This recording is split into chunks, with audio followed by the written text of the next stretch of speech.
અરવલ્લી જિલ્લામાં પશુપાલકોમાં રોષ યથાવત જોવા મળી રહ્યો છે। નવો ભાવફેર જાહેર કરવામાં આવ્યો છતાં વિરોધ યથાવત છે।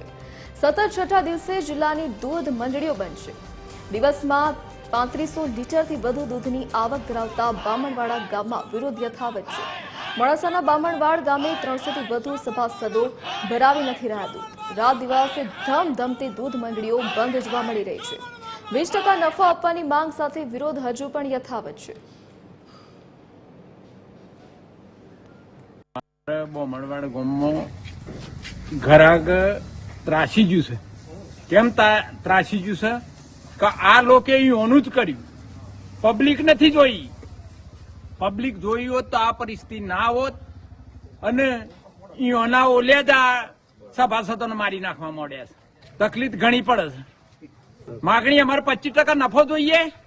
હવે આ ભાવ જે બધા અત્યારે છે હાલવામાં આવ્યો છે એ મને બિલકુલ પસંદ નથી, કારણ કે ગઈ સાલના જેટલો થતો નથી અને ખોટો પેલો ભાવ બતાવી દીધો છે મને, એટલે મને આ ખબર પડતી હતી 20થી 25% નફો બોલે તો મારે તો મને રખાય અને નહીં રખાય।